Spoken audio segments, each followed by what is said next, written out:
नमस्कार, बहुत स्वागत आप सभी का। मैं हूं सौरभ शर्मा आपके साथ। आप देख रहे हैं वॉर रूम। भारत में इन दिनों तीन बातों की बहुत जबरदस्त चर्चा है, सरेंडर, ब्लंडर और फेक क्रेडिट की। राहुल गांधी मोदी सरकार पर, सीधे प्रधानमंत्री मोदी पर ट्रंप के दबाव में सरेंडर करने का आरोप लगा रहे हैं। बीजेपी इसे राहुल गांधी का ब्लंडर बता रही है, तो दूसरी तरफ सवाल खड़े हो रहे हैं कि आखिर किसने लिया इस लड़ाई में झूठा क्रेडिट। इस सबके बीच प्रधानमंत्री नरेंद्र मोदी की होने वाली है डोनाल्ड ट्रंप से मुलाकात, जहां साफ हो जाएगा कि जहां सारी बातें साफ हो जाएंगी। मोदी ट्रंप की यह मुलाकात G7 सम्मेलन के दौरान होने वाली है। कनाडा के एल्बर्टा प्रोविंस में 15 से 17 जून तक इस समिट का आयोजन होना है और भारत को इसका न्योता समिट शुरू होने से ठीक 8 दिन पहले मिला है। प्रधानमंत्री मोदी ने निमंत्रण स्वीकार कर लिया है, जिसको लेकर अब फिर तमाम तरीके के सवालों को हवा मिल गई है। तो एक तरफ 4 दिन की जंग में भारत ने पाकिस्तान को घुटनों पर लाकर दुनिया को दिखा दिया, हर स्तर पर सबूत पेश किए। खुद पाकिस्तान ने बता दिया कि उसे कैसी मार पड़ी है और पाकिस्तान इतना डरा हुआ है कि अमेरिका जाकर नए हथियारों की भीख मांग रहा है जो भारत के हमलों से उसे बचा पाए। लेकिन दूसरी तरफ हमारे खुद के देश के अंदर सरेंडर वाला प्रोपेगेंडा चल गया। इस बीच जब कनाडा में प्रधानमंत्री मोदी और अमेरिकी राष्ट्रपति डोनाल्ड ट्रंप की ठीक अब से 190 घंटों के बाद आमने सामने बात होगी, तो यह मांग फिर जरूर उठेगी कि ट्रंप के झूठे क्रेडिट खाने पर प्रधानमंत्री मोदी दूध का दूध और पानी का पानी करें। ट्रंप के सामने उनका सच से सामना करवाएं। किसने सरेंडर किया, किसने क्रेडिट लिया, इससे पर्दा उठे। अब सवाल है कि क्या उसके बाद यह सरेंडर वाला नैरेटिव खत्म होगा या मोदी ट्रंप की मुलाकात इसे और हवा देगी। आज इसी पर बात करेंगे और हमारे साथ हमारे मेहमान जो हैं मौजूद हैं। मैं आपका परिचय करवा रहा हूं। हमारे साथ अवनीश अवस्थी जी हैं, बहुत स्वागत सर आपका। जाने माने पॉलिटिकल एनालिस्ट है। तहसीन पूनावाला पॉलिटिकल कमेंटेटर है, हमारे साथ हैं, बहुत स्वागत तहसीन आपका। और अनुराग भदौरिया जी समाजवादी पार्टी से हमारे साथ हैं, बहुत स्वागत आपका। शिवम त्यागी भारतीय जनता पार्टी के प्रवक्ता बस स्टूडियो में पहुंचने वाले और हमारे साथ हमारी ये प्यारी सी ऑडियंस है, बहुत स्वागत आप सभी का भी हमारे प्रोग्राम में। आपके सवाल हो मुझे बताइएगा, मैं आपको माइक दूंगा, अपने सवाल आप पूछिएगा। शिवम त्यागी जी आ गए। शिवम जी बहुत स्वागत आपका। आपने कॉफी का मग ऐसे उठाया जैसे कोई विक्ट्री टोस्ट दे रहा हो। नहीं, लेकिन ये बैंगलोर वाला नहीं था। अच्छा, बाहर हंगामा चलता रहे, अंदर में ट्रॉफी उठा लूं। तो मैं आपको 2 बयान सुनवा देता हूं शुरुआत में, ताकि कॉन्टेक्स्ट क्लियर हो जाए। एक राहुल गांधी का स्टेटमेंट है और उस पर बीजेपी की प्रतिक्रिया है। राहुल गांधी ने कहा कि 11 बार ट्रंप ये बोल चुके हैं कि उन्होंने नरेंद्र मोदी से भारत पाकिस्तान के इस ऑपरेशन सिंदूर के दौरान हुई लड़ाई में सरेंडर करवाया और अभी तक नरेंद्र मोदी एक शब्द नहीं बोले हैं ट्रंप को लेकर। और इसका जवाब बीजेपी ने क्या दिया है, आप सुन लीजिए। आप जानते हो उनको सरेंडर करने की आदत है, इनकी हिस्ट्री है। ट्रंप साहब ने 11 बार बोला है, 11 बार, कि मैंने नरेंद्र मोदी को सरेंडर करवा दिया। 11 बार बोला है पब्लिक में। नरेंद्र मोदी जी चू नहीं कर पा रहे हैं। नरेंद्र मोदी ये नहीं बोल पा रहे हैं कि ये जो ट्रंप है ये झूठ बोल रहा है, क्योंकि वो सच्चाई है। देश ने ऑपरेशन सिंदूर से किया है पाकिस्तान में थंडर। राहुल गांधी को लगता है सरेंडर, क्योंकि वो है देश का ब्लंडर और पाकिस्तान का है वो बॉय वंडर। अब ये पाकिस्तान के बॉय वंडर को उन्हीं के पार्टी के नेता समझा नहीं पा रहे। भाई डीजीएमओ ने बता दिया, एमईए ने बता दिया, सरकार ने बता दिया, कोई विदेशी हस्तक्षेप नहीं था, पर ये ट्रंप की बातों पर ये विश्वास करना चाहते हैं। एनीवे, सवाल ये बनता है कि भाई हमारा भरोसा नहीं करते हो तो कम से कम अपने एसएमएस का तो करो।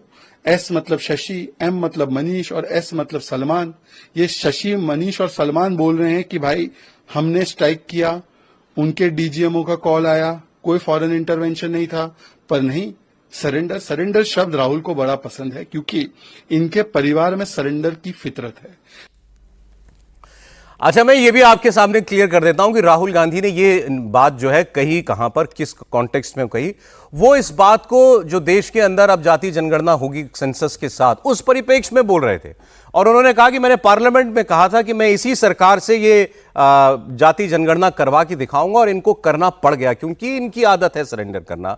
इनको जरा सा धक्का मारो और ये गिर जाते हैं, सरेंडर कर देते हैं। जैसे इन्होंने ट्रंप के सामने किया, ऐसे ही हमारा दबाव था इनके ऊपर जाति जनगणना कराने का, तो वो भी आप देख रहे हैं कि इन्होंने करवा दिया। तो शिवम जी, अब सवाल ये उठने वाला है कि G7 का न्योता तो आया, अब जाएंगे कनाडा प्रधानमंत्री, फिर ट्रंप से आमना सामना होगा, तो फिर कहेंगे लोग यहां पे आप ट्रंप को पूछ के आओ आपने झूठा क्रेडिट क्यों लिया। देखिए, सबसे पहले तो मैं एक चीज कहना चाहता हूं कि वो G7 का जो समिट का इनविटेशन है उसका प्रिंट आउट लेके कांग्रेस के कुछ नेता प्रवक्ताओं को अपने माथे पर चिपकाकर 1 महीने के लिए घूमना चाहिए। बेचारे बड़ी ताली बजा रहे थे कि प्रधानमंत्री नरेंद्र मोदी जी को G7 का इनविटेशन नहीं मिला। देखिए, अपने देश की कहीं किरकिरी हो तो ये तुरंत एजेंडा लेकर खड़े हो जाते हैं, जैसे पाकिस्तान के इनविटेशन पर जाने वाले लोग हों या पाकिस्तान से बात करने वाले लोग हों। अरे हिंदुस्तान के ही हैं, वैसे तो इनविटेशन मिल गया, मिलना ही था, कोई बहुत बड़ी बात नहीं है। लेकिन अगर नहीं भी होता तो देश की ही किरकिरी होती ना।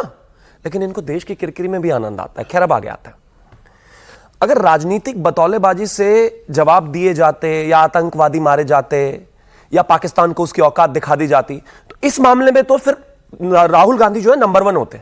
लेकिन राजनीतिक बतौलेबाजी से तो काम चलता नहीं, भाषण से तो काम चलता नहीं, उसके लिए तो रीढ़ चाहिए।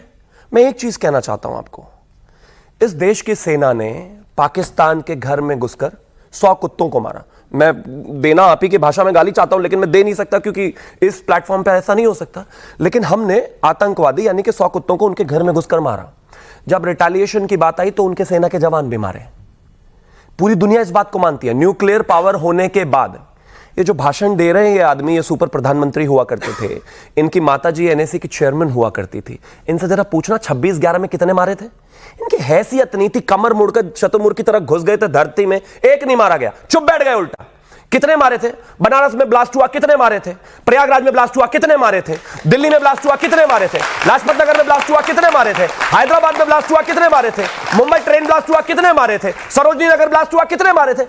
मैं कह रहा हूं ना, अगर आतंकवादियों को भाषण से मारा जाता तो राहुल गांधी परफेक्ट है। लेकिन ये सिर्फ भाषण नहीं दे सकते, इनके बस की न काम करना न विल, और आतंकवाद के खिलाफ इन्होंने कैसे काम किया। आपको नहीं लगता कि ट्रंप की बातों का जवाब दिया जाना जरूरी है? वो ये बात ठीक है कि वो बार बार इस बात को कह रहे हैं कि भाई ये सीज फायर मैंने करवाया। 25 मई को डोनाल्ड ट्रंप ने कहा कि I don't know what's wrong with Vladimir Putin, what the hell has happened to him, he has killed so many people. क्या व्लादिमीर पुतिन ने जवाब दिया उसको? जेलेंस्की को उन्होंने 10 बार स्टेटमेंट किया, क्या जेलेंस्की ने जवाब दिया उनको? हमें जो करना है हम करेंगे ना भाई। मैं मानता हूं कि मेरे देश के डीजीएमओ ने कहा भाई आप 1 सेकंड के लिए छोड़ दीजिए, शिवम त्यागी को भूल जाइए। मैं कहता हूं कि आप प्रधानमंत्री को भी एक बार अगर नहीं सुनना चाहते हैं क्योंकि आपकी पॉलिटिकल अफिलिएशन कांग्रेस के साथ है, आप कांग्रेस के सपोर्टर हो सकते हैं, चलिए मत सुनिए प्रधानमंत्री को भी, डीजीएमओ को तो सुनेंगे ना, ठीक है, director general of military operations को तो सुनेंगे ना, लेफ्टिनेंट जनरल मिस्टर जोशी को तो सुनेंगे ना। उन्होंने आपको ऑडियो विजुअल्स के साथ, तस्वीरों के साथ, फोटोज के साथ, वीडियोज के साथ कब कहां कैसे मारा वो भी बताया, किसका कॉल आया, कब आया, किस समय बात हुई वो भी बताया। अब कोई तीसरा आदमी बैठकर वहां कह रहा है अरे कमाल बात हो गई, अपनी देश की सेना को तो मानो भाई। अच्छा चलिए, ओके ओके। तहसीन पूनावाला वैसे हमारे साथ इस प्रोग्राम में पॉलिटिकल एनालिस्ट की भूमिका से हैं, लेकिन अब ये सर्वविदित है कि कांग्रेस पार्टी के सपोर्टर भी हैं। राहुल गांधी अपने इस सरेंडर वाले नैरेटिव को आगे बढ़ा रहे हैं, वो इससे पीछे नहीं हट रहे। बैकलैश हुआ तो उसके बावजूद पहली बात आप सपोर्ट करते हैं क्या इस सरेंडर शब्द के इस्तेमाल करने को लेकर के? और उनका अब ये कहना कि 11 बार ट्रंप ने बोल दिया, मोदी कब बोलेंगे? मोदी को बोलना चाहिए क्या? थैंक यू, आपके शो में मुझे शिरकत करने का मौका मिला, क्योंकि हम देश के आवाम, देश की जनता के सामने हम 2 मुद्दों को मिक्स किया जा रहा है। तो सबसे पहली बात, आप सबको बहुत बहुत बधाई, आपको शिवम भाई, आपको सभी को। आज 1 महीना हो गया ऑपरेशन सिंदूर को, और 1 महीने में उन 100 आतंकवादियों को मैं बिल्कुल इत्तेफाक करता हूं 72 हुरों के पास भेजा। और भारत दुनिया पर यह एहसान कर रहा है उन आतंकवादियों को 72 हुरों के पास भेजकर, क्योंकि अगर हमने इनको नहीं भेजा, आज ये भारत पे हमला कर रहे हैं, कल ये यूरोप पे करेंगे, परसों ये अमेरिका पे करेंगे। तो भारत अच्छा काम कर रहा है और पाकिस्तान ने घुटने टेके भारत के सामने।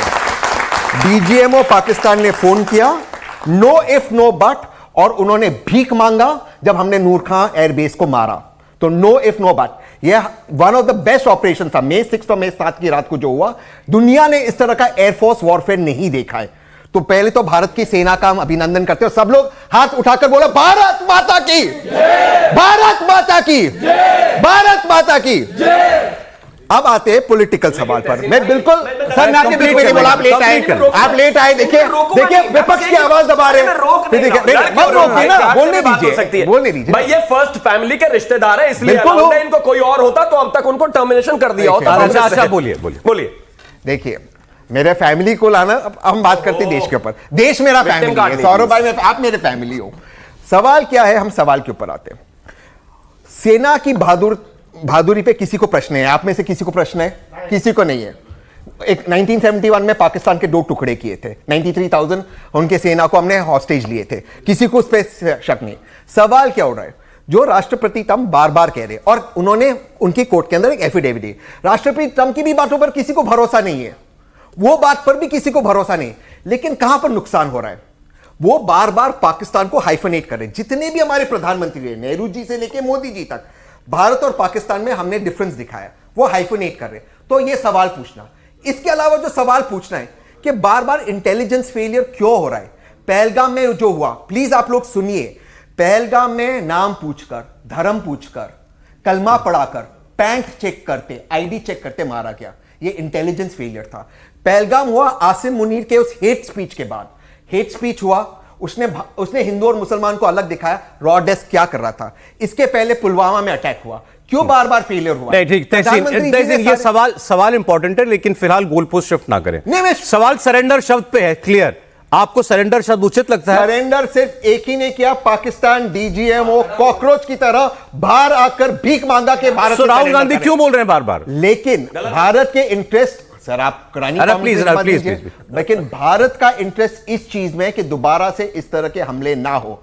और अगर ये सवाल पूछना है, मैं 10 सेकंड में अपनी बात समाप्त करता हूं। देखिए, जो कश्मीर पहलगाम में अटैक हुआ, ये हमारे हिंदू भाइयों पर पहला अटैक नहीं था। इसके पहले माता वैष्णो देवी को जो बस जा रही थी, वहां पर भी अटैक हुआ था उस बस के ऊपर। उस वक्त मनोज सिन्हा ने एक प्रेस नोट निकाला और मनोज सिन्हा साहब कहते हैं ये गलत है, हिंदुओं पे अटैक नहीं हो रहा है, मैं आपके साथ इंडिया टीवी के ऊपर था, तब भी ये कहा गया। ये इंटेलिजेंस फेलियर है या नहीं?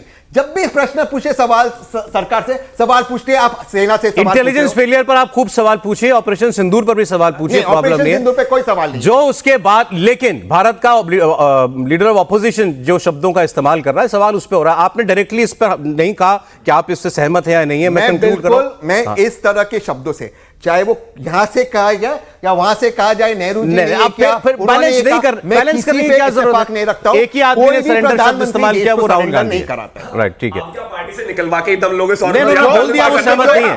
सरेंडर शब्द से 100% मोदी जी ने क्या, इंदिरा जी ने क्या, मनमोहन सिंह जी ने क्या, ना नेहरू जी ने क्या, ना वाजपेयी जी ने। सरेंडर शब्द से वो भी सहमत नहीं है। वाजपेयी जी पाकिस्तान गए, उसके बाद कारगिल हुआ। अब मुझे अवस्थी जी, आप मुझे एक बात बताइए, क्या कहीं इस नैरेटिव वॉर जिसे हम लोग लगातार कह रहे हैं, दुनिया तक अपनी बात पहुंचाना, अब इसमें कोई सरकार की चूक रही हो तो वो बताइए, या हमारे पॉलिटिशियंस, हमारे ऑपोजिशन की तरफ से जो बातें कही जा रही हैं, उससे भारत के विमर्श को कोई नुकसान पहुंच रहा है क्या? सौरभ जी, एक बात तो मैं बता दूं कि नैरेटिव एक चीज है और सैटेलाइट की तस्वीरें दूसरी चीज है, और तीसरी पाकिस्तान जो जाके कह रहा है कि भारत ने गिना कम मारा ज्यादा इस बार हमें, तो भारत अब वो भारत है जो गिनता कम है मारता ज्यादा है, अब वो हालत है। वो खुद कह रहे हैं, पाकिस्तान खुद कह रहा है, क्या कर लेगा नैरेटिव इसमें? कोई दुनिया का कोई आदमी मानेगा कि भारत ने सरेंडर किया है? कोई मानेगा? कोई आप में से कोई मानेगा कि भारत ने सरेंडर कर दिया है? वो खुद कह रहे हैं कि हमारे एयरबेस खत्म कर दिए, आतंकियों तो पहले मारा, और उसमें। लेकिन एक बात है सौरभ जी, जो बहुत ही इंपॉर्टेंट बात है, आपके शो में एक व्यक्ति ने, और रिटायर्ड आर्मी के पर्सन थे, उन्होंने कहा कि सरेंडर नरेंद्र नहीं बोला था, बेसिकली ट्रंप ने बोला था सरेंडर टू नरेंद्र। वो टू खा गए वो सिलेक्टिव हियरिंग वाले, तो सरेंडर टू नरेंद्र था किसको? पाकिस्तान के डीजीएम को। आप खुद ही शो कर रहे थे, वो आपके यहीं से था, इसलिए मैं आप यहां पे बोल सकता हूं बड़े आराम से। तो वहां पर सबको मालूम है कि वहां के जब हालत हुई न्यूक्लियर सरगोधा में, किराना में जब हुआ, तो आप कह रहे हैं राहुल गांधी की बात को सीरियसली ना लें? कौन ले रहा है आप बताओ ना? ये तो सिर्फ यहीं पे बहस हो रही है। आप बताओ, बाजार में निकल जाओ, आप कोई लेता है सीरियसली क्या? आप बताओ, कोई लेता है सीरियसली क्या? पाकिस्तान ले रहा है सीरियसली, रोज चला रहा है उनका नरेंद्र सरेंडर का। एक बात बताइए कि पाकिस्तान किसकी? भारत के डीजीएमओ की, भारत के रक्षा मंत्री की चलाएगा? उनकी नहीं चला रहा ना। तो अब ये बताइए, आपने खुद जवाब दे दिया कि जो व्यक्ति पाकिस्तान में बहुत सीरियसली लिया जा रहा है, उसको भारत का कोई आदमी सीरियसली लेगा क्या? क्यों ले रहा है वो वहां पर पाकिस्तान को? और एक नहीं है, मणिशंकर अय्यर है, दिग्विजय सिंह है, ये लोग सब हमेशा वहां पर पाकिस्तान के चैनलों पर खूब नजर आते हैं। क्यों आ रहे हैं नजर? तो ये हमारा कंसर्न है ना सर? नहीं, हमारा बात कर रहे हैं, हमारा कंसर्न वो है, मारो ज्यादा गिनो कम। हमारा कंसर्न सिर्फ जो बोल रहा है बोलने दो। अब होता है, आप एक बताइए, शिवम ने हिंदुस्तान का कौन सा ऐसा शहर था जिसमें 2004 से लेकर 2014 तक, या 2004 से पहले भी बम नहीं फटता था? 2014 के बाद कहां पे बम फटा बताइए? कहां बम फटा है? कभी आपने पोस्टर लगे देखे कि आप अपने ट्रांजिस्टर को, टिफिन बॉक्स को, इसको मत छेड़िए, इसको मत छेड़िए, आपने देखा कहीं?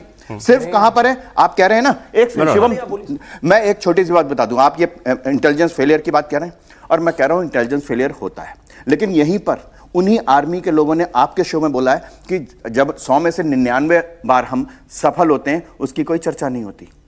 एक बार हो जाता है मोसाद तक, वहां पे 7 अक्टूबर को इजराइल में जिस तरीके से 1250-1500 लोगों को मार दिया गया, वो इंटेलिजेंस फेलियर सबसे बड़ा था। नहीं, आप तो मैं कह रहा हूं, ये तो राहुल गांधी खुद कह चुके हैं कि it is not possible to stop every attack. आप इंटेलिजेंस पर जब क्वेश्चन मार्क लगाते हैं ना, तो आप हिंदुस्तान की उस पूरी व्यवस्था पर क्वेश्चन मार्क लगाते हैं कि हिंदुस्तान की इंटेलिजेंस कुछ कर नहीं रही। सर अब प्लीज बारी जो है अब अनुराग जी की है। आपने कहा we should not be worried about what anybody is saying, जो बोल रहा है, जिसको बोल रहा है बोलने दो। दुनिया ने सबूत देखा, भारत की सेना ने जो किया वो सबूत पूरी दुनिया के सामने। बिल्कुल, और क्या, और हमें डीजीएमओ ने बोला। और एक अच्छा 5 सेकंड, मैं 5 सेकंड सिर्फ ये ले रहा हूं कि ट्रंप ने जितनी बार बोला, मुझे, मैं तो गिनता नहीं हूं, खैर ट्रंप के बारे में कौन क्या क्या बोल रहा है इसमें, भारत के विदेश मंत्री, रक्षा मंत्री, डीजीएमओ सबने कहा कि कोई तीसरा व्यक्ति इन्वॉल्व नहीं था।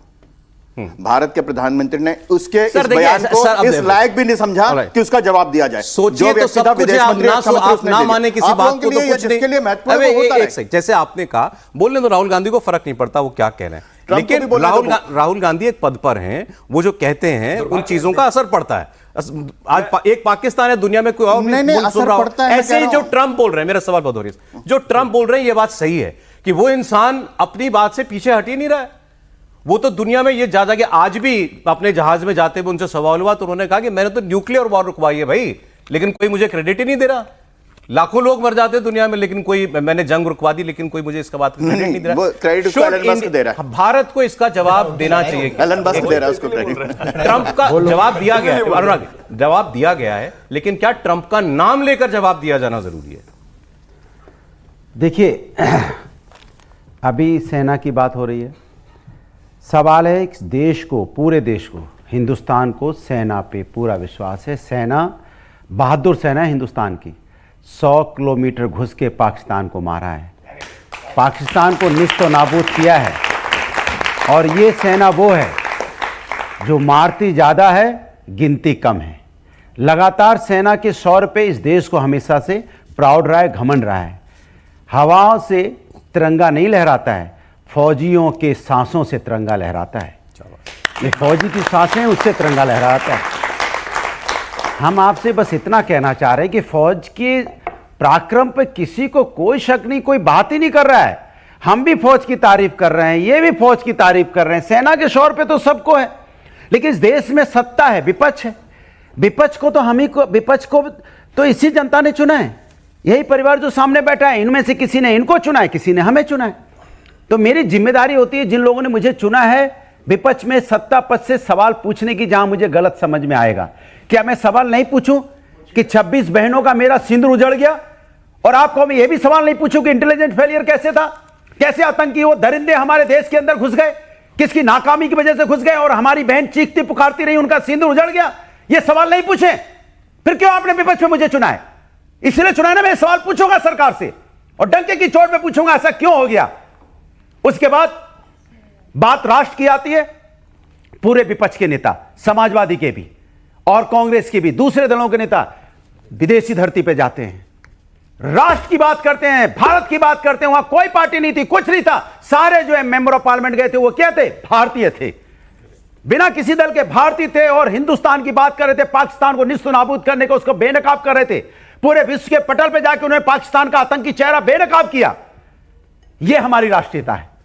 और हमारे देश के अंदर में भारतीय जनता पार्टी के नेता, हमारी फौजी सूबिया कुरैशी, जो मुसीबत वक्त में रोज आके हमको बता रही थी कि हमारे सरहद पे क्या हो रहा है, उसको इनके नेता क्या कह देते, एक मंत्री, कि आतंकवादी की बहन है। क्या इसका जवाब नहीं मांगेगा विपक्ष? क्या हमारे सेना का अपमान करोगे, आप आतंकवादी की बहन बता दोगे? उससे भी पेट नहीं भरता है तो उनके दूसरे एक विधायक है पठानिया जी उधमपुर के, वो हमारी जो सेना है, वायुसेना, एयरफोर्स को क्या बोलते हैं, शब्द जो बोलते हैं उसको हम आप बोल भी नहीं सकते, बताइए। और उससे भी पेट नहीं भरता। इनके राज्यसभा के एमपी रामचंद्र झाकड़ा जी, वो क्या कहते हैं, जिन बहनों का हमारा सिंदूर उजड़ा, कह रहे इसलिए उजड़ गया क्योंकि उनके अंदर वीरांगना का भाव नहीं था, आप बताइए, मेरी बहन पे आप उंगली उठाते हो, मेरी सेना पे आप उंगली उठाते हो, और हम आपसे सवाल भी नहीं पूछें। ठीक, ये कैसे चलेगा जरा बताइए। आपने जितनी बातें बताई बिल्कुल फैक्चुअली करेक्ट है, नहीं, वो सवाल बनते हैं, लेकिन नहीं, सर एक सवाल मैं लास्ट कर रहा अच्छा, हूं, ओके। और मैं आपसे बस इतना ही तो मांग रहा हूं, एक स्पेशल सेशन बुला लो, ओके, उस पर चर्चा हो जाए, हम आपसे पूछ सकें, अरे आपके मन में चोर क्यों है कि हम आपसे सब गलत चीज पूछेंगे ना, हम आपके साथ खड़े हैं, और हम आपसे पार्लियामेंट में चर्चा पॉजिटिव होगी, पार्लियामेंट में चर्चा पॉजिटिव होगी, हम तो आपके साथ खड़े हैं, कंधे से कंधा मिला रहे हैं, आपके साथ मिलकर पार्लियामेंट में चर्चा करेंगे कैसे और निस्तनाबूद पाकिस्तान को किया जाए। लेकिन आप डरे सहमे हो, आप बुलाना ही नहीं चाहते हो, सवाल मुझसे पूछते हो। क्या 1962 में, सुनिए 1962 में जब सरकार थी, जब चाइना का युद्ध हो रहा था, तो क्या पार्लियामेंट सेशन नहीं बुलाया गया? अटल बिहारी वाजपेयी जी ने पार्लियामेंट सेशन मांगा, विशेष सत्र बुलाया गया। अनुराग जी, आपसे सवाल पूछते तो आप कहते ये आपकी मांग सरकार से, पाकिस्तान की भाषा बोल रहा हूं, प्लीज प्लीज प्लीज पूछता हूं तो ये इनकी मानसिकता हो गई है। कोई सवाल विपक्ष से पूछो, ये बहुत संवेदनशील मामला है, कोई सवाल विपक्ष से पूछो तो कहते हैं ये पाकिस्तान की भाषा बोल रहे हैं। अनुराग जी, कोई सवाल पूछो, पाकिस्तान की भाषा बोल रहे हैं। बात सुनिए, कमाल है भाई, बहुत अच्छा बोले भाई, धन्यवाद, बहुत अच्छा बोले आप। ये स्पेशल सेशन को लेकर के उत्तर आप दीजिएगा, लेकिन मुझे एक बात समझ में नहीं आती। आपने कहा कि आपकी पार्टी का भी, इनकी जिस पार्टी का समर्थन करते हैं कांग्रेस, वो सारे लोग गए थे इस डेलीगेशन में विदेश में, उन सब ने जाकर वही कहा जो भारत सरकार कह रही है, बिल्कुल, कि किसी का दबाव नहीं था, किसी ने मीडिएट नहीं किया, पाकिस्तान ने सफेद झंडा दिखाया, डीजीएमओ को फोन किया। कांग्रेस पार्टी का एमपी भी वही बोल रहा है, समाजवादी पार्टी का एमपी भी वही बोल रहा है, और यही पार्टियां यहां ये कह रही हैं कि ट्रंप ने भारत माता की, क्या बात है, हम सब चाहते हैं जहां भारत माता की जय। अब आपने सवाल का जवाब जो कि हाँ जवाब दे रहा हूं, भारत माता की जय, सवाल का जवाब हाँ जवाब दे रहा हूं। आपने ये आप ही के पार्टी के लोग बाहर जाके सरकार की बात करते हैं, यहां आकर के उसी उल्टा बोलते हैं, 180 डिग्री उल्टा। आप सुन लीजिए, क्या मतलब है इस बात का? जब राष्ट्र की बात आती है ना, विदेश की धरती पे, तो मेरे कोई पार्टी नहीं होती है, मैं भारतीय होता हूं, और फर्क से कहता हूं। तो जो यहाँ होते हैं वो क्या होते हैं? की बात करता हूं, सुनिए, जो यहाँ होते हैं वो क्या होते हैं? मेरी बात रोकिए मत, मैं हिंदुस्तान की बात करता हूं, लेकिन हिंदुस्तान में जब हमारी बहन का सिंदूर उजड़ा है तो मैं क्या पूछूंगा नहीं कि इंटेलिजेंस फेलियर कैसे हो गया? मेरी बहन का सिंदूर कैसे बात सरेंडर क्यों हुई? आप इंटेलिजेंस फेलियर पे हो? नहीं, आप क्या चाहते हो? मैं हम पूछे नहीं, पूछिए ना, पूछे तो वही तो पूछ रहा हूं, विशेष सत्र मांग रहा हूं, इंटेलिजेंस फेलियर क्या हो गया, यही तो मांग रहा हूं। इसमें कहते हैं मैं पाकिस्तान की भाषा बोल रहा हूं, मैं क्या गलत बोल रहा हूं बताइए? मेरा सवाल भी सबके सामने, आपका जवाब नहीं आ रहा है। एक ही लाइन दो ले लीजिए, मैं लड़ूंगा। मैं बिल्कुल शिवम से अग्री करता हूं और आपसे अग्री करता हूं। राष्ट्रपति ट्रंप झूठ बोल रहे, 100% आई एग्री। कोई डीजीएमओ पाकिस्तान ने सरेंडर किया, no if no but. Trump ने यह बात एफिडेविट में उनके कोर्ट में दी है। मैं मानता हूं ट्रंप झूठ बोल रहा है, कोर्ट को भी झूठ बोल रहा है। यही बात मेरे माननीय प्रधानमंत्री हमें पार्लियामेंट में बोल रहे हैं, वहां पे हम सोर्सेस के थ्रू नहीं, हम किसी ब्यूरोक्रेट के थ्रू नहीं, माननीय प्रधानमंत्री पार्लियामेंट में। लेकिन आपको भी बताना चाहिए कि मैं किसकी सुनूं, मैं शशि थरूर की सुनूं या राहुल गांधी की सुनूं? मैं मेरे प्रधानमंत्री की सुनूंगा, पार्लियामेंट में बैठते हैं, राहुल गांधी सच बोल रहे हैं। नहीं, मैं मानता हूं ट्रंप झूठ बोल रहे हैं। अरे सच कौन बोल रहा है? सच सिर्फ हमारे प्रधानमंत्री पार्लियामेंट में बोलेंगे। तो पार्लियामेंट में आए प्रधानमंत्री, भाई पार्लियामेंट का सेशन बुला लो, आप क्या प्रॉब्लम है? दो तीन एग्जांपल्स हैं और एक शेर है। सबसे पहले मैं राहुल जी से शुरू करता हूं क्योंकि उन्हीं पर बात कर रहे थे। वो एक शेर है कि तुझे महसूस करना ही इश्क है, छूकर तो मैंने भगवान को भी नहीं देखा। इस देश में राष्ट्रभक्ति या किसी भी देश में राष्ट्रभक्ति महसूस करने की चीज है, वो कोई चीज नहीं है, उसे आप सिर्फ महसूस कर सकते हो, मतलब वो ऐसी फॉर्म में नहीं है। आप राष्ट्रभक्ति महसूस करते हो, आप देखते हो अपने देश की इंटेग्रिटी को, सॉवरेनिटी को, उसी तरह से आप रिएक्ट करते हो। राहुल गांधी के जितने भी रिएक्शंस हैं वो एक गद्दार के जैसे हैं। मैं एग्जांपल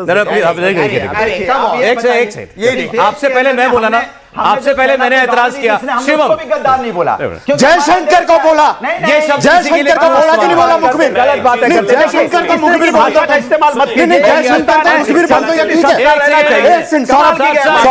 सौरभ, जयशंकर को मुखबिर बोल दो, उसके ऊपर क्या बोलोगे? बोलो, आप मुझे गाली दे देना। नहीं, आपने कहा हमने नहीं बोला, आपने कहा हमने नहीं बोला। रिएक्शन नहीं था। अगर आपको कोई गाली देगा, अच्छा अनुराग जी, जी हो गई बात, बात आगे बढ़ रही है, आगे बोल रहे हैं वो, आगे बोलने दीजिए, आगे बोलिए। नहीं आगे बोलिए, खोलूंगा पॉलिसी मैं, अभी खोलूंगा पॉलिसी, नमस्कार, खोलूंगा पॉलिसी, नमस्कार, आगे बोलने नहीं पड़ेगा, और झुक के करना पड़ेगा, और झुकना पड़ेगा, और झुकना पड़ेगा। 7-8 मिनट बचे, बात हो जाएगी आगे। ओके बोलिए। मैं खाली क्लियर कर रहा हूं, तो उसने गाली दी थी इसलिए मैं गाली दे रहा हूं, मतलब आप वैसे ही नहीं, आपने ये अलग नहीं है, जयपुर का चेहरा बदला अलग नहीं है, वैसे ही है। बोलिए बोलिए बोलिए बोलिए। उसने गाली दी थी इसलिए मैं गाली दे रहा हूं।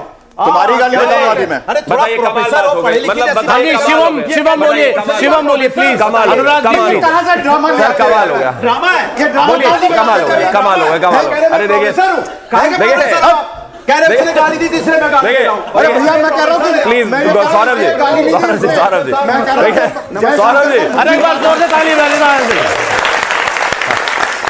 चलिए बोलिए आप।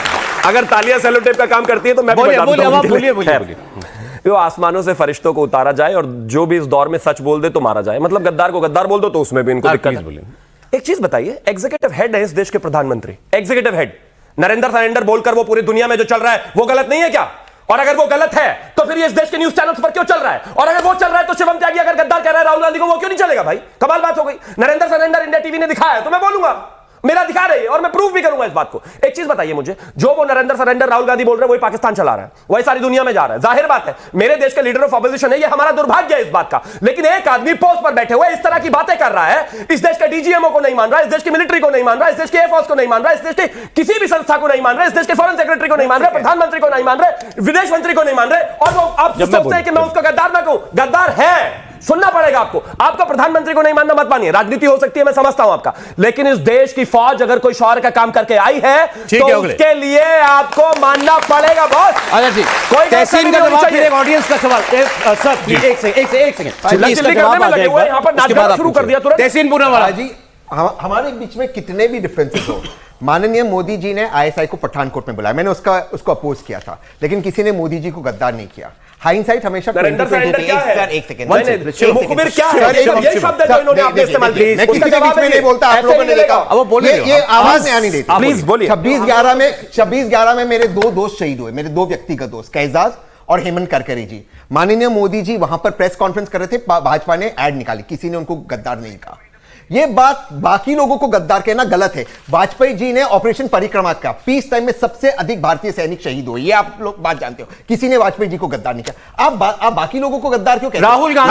राहुल गांधी ने विदेश मंत्री एस जयशंकर को कहा मुखबिर, इस व्यक्ति ने मुखबिरी करी है, ये क्राइम है बोला उन्होंने। मुखबिर कौन होता है? गद्दार। मैं मानता हूं, राहुल गांधी ने बोला मैं जवाब दे देता हूं।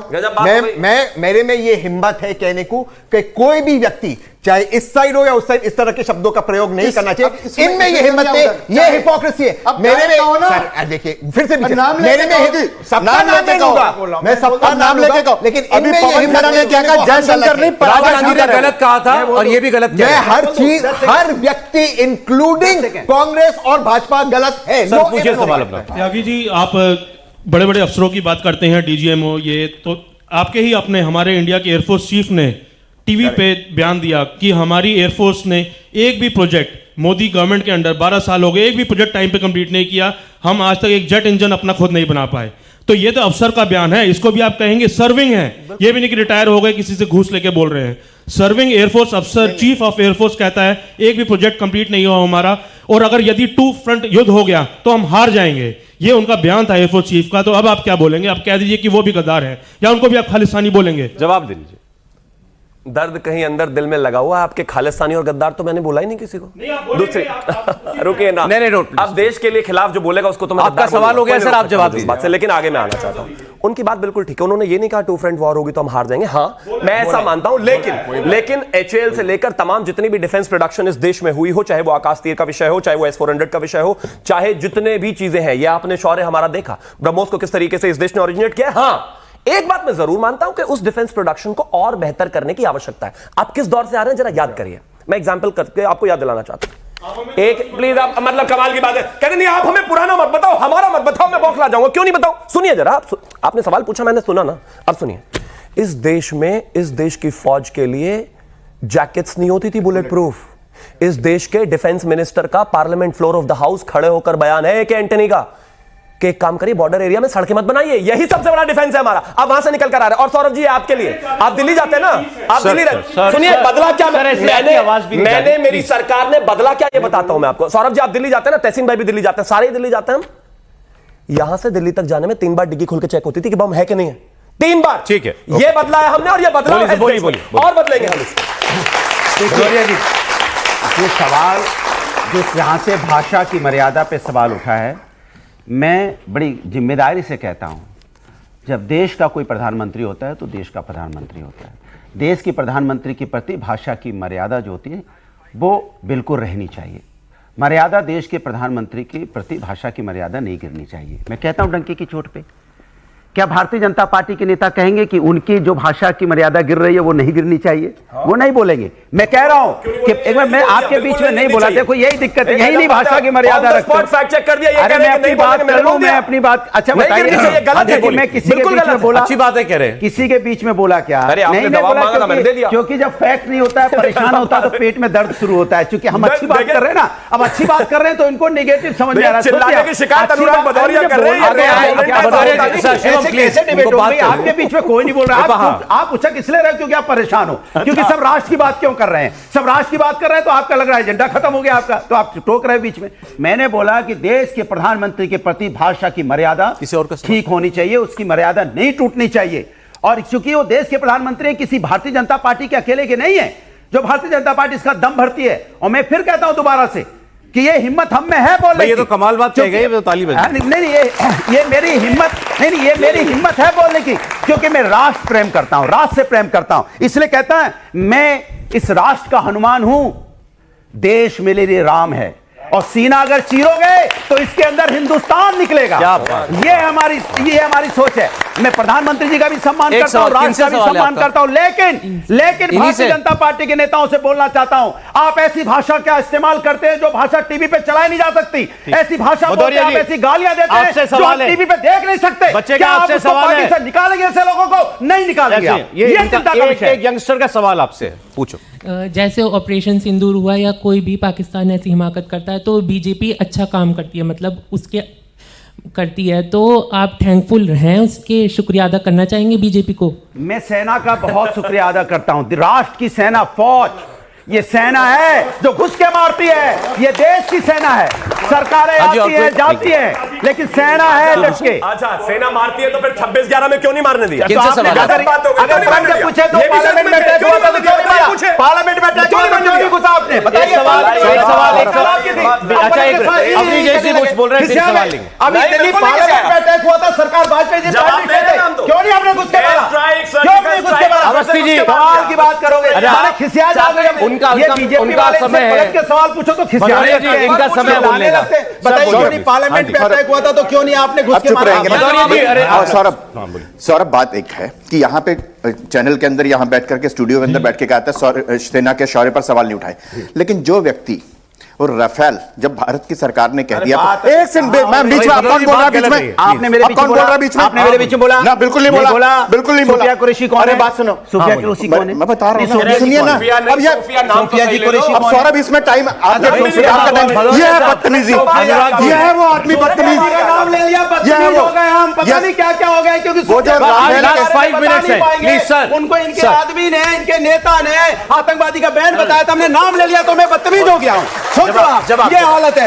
माने कितना बीपी हाई हो गया, कितना परेशान हो गया, मैं बदतमीज भी हो गया। ये प्रोफेसर की भाषा सुनिए, ये प्रोफेसर की भाषा है कि किसी को बदतमीज बोलना, किसी को गाली देना, ये प्रोफेसर की भाषा है। अब बोलने दीजिए ना, अब बोलिए सर। नहीं, यहाँ पर इसी देश में ऑपरेशन सिंदूर के टाइम, ऑपरेशन सिंदूर से पहले, उसके बाद में, उसके दौरान एक व्यक्ति राफेल का एक टॉय लेकर के आ गया, उसमें नींबू और मिर्च लगा के आया कि ये राफेल इसलिए लिए थे। ये राफेल कोई सरकार नहीं चलाती, राफेल सेना चलाती है, सेना के ऊपर था।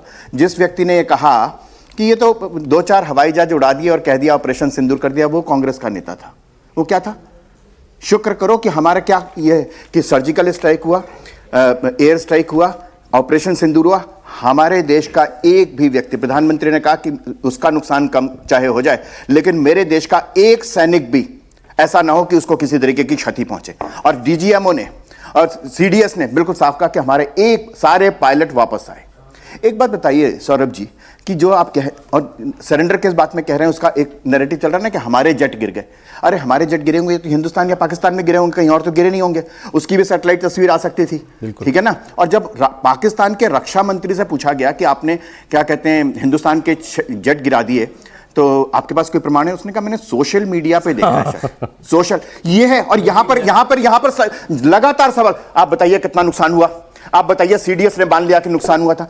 अरे अपना नुकसान गिरा। नहीं, राहुल गांधी ने सीधे पूछा राफेल गिरे कि नहीं गिरे, बताओ कितने राफेल गिरे। ये सेना के खिलाफ है, बिल्कुल ये भारत सरकार के खिलाफ नहीं है। एक ने तीसरे ने क्या कहा? तीसरे ने कहा कि यहां पर एक बात बड़ी पॉइंट नोट कर रहे हैं तहसीन ग्लास, जो वेट्टीगार्ड ने कहा कि कुछ नहीं हुआ ऑपरेशन सिंदूर, कुछ नहीं हुआ। और एक कमेंट प्लीज शॉर्ट में पूछिएगा। मेरा सवाल बीजेपी से है।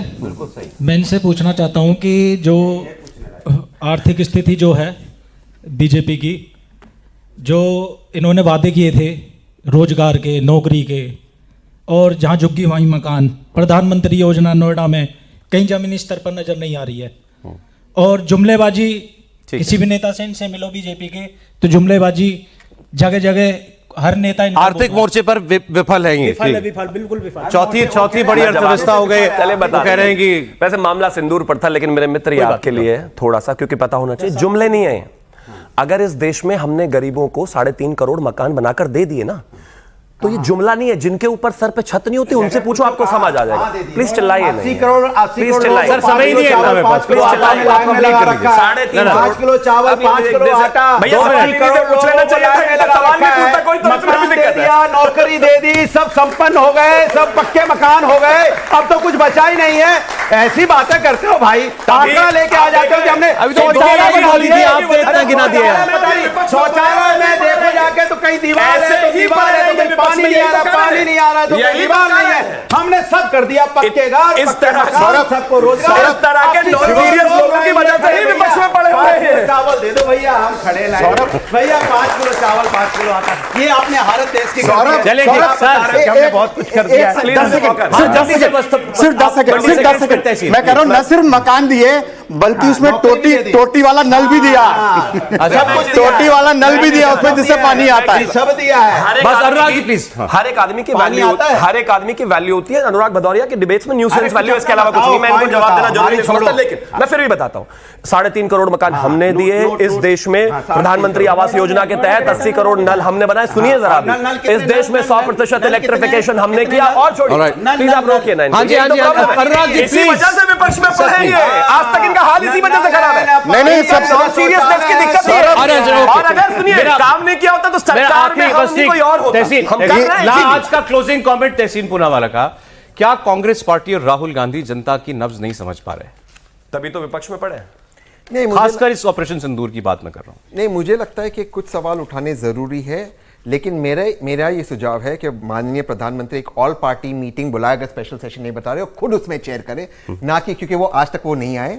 और विपक्ष के जितने भी नेता है और जितने पार्टी के नेता, मॉनसून सेशन ऑलरेडी अनाउंस हो चुका है। मॉनसून सेशन 45 दिन बाद हमेशा 10 दिन बाद से पहले स्पेशल सेशन। प्राइम मिनिस्टर सबको मिलकर जवाब दे। एक ही लाइन, माननीय प्रधानमंत्री सभी विपक्ष के नेता और सभी पार्टी के नेताओं से क्यों बात नहीं कर सकते पर्सनली? बस ये एक सवाल है, अगर वो बात सारी बात की थी, वो नरेंद्र सरेंडर करने में लगे हुए हैं। अखिलेश यादव जी से बहुत शुक्रिया प्रोग्राम में आए, thank you very much. Shivam Tyagi ji, Abhijeet Awasthi ji, Anurag Bhadauria ji, Tehseen Poonawalla ji, और आप लोग हमारे साथ, बहुत शुक्रिया, आप लोग जुड़े रहे हमारे साथ, बहुत धन्यवाद आपका।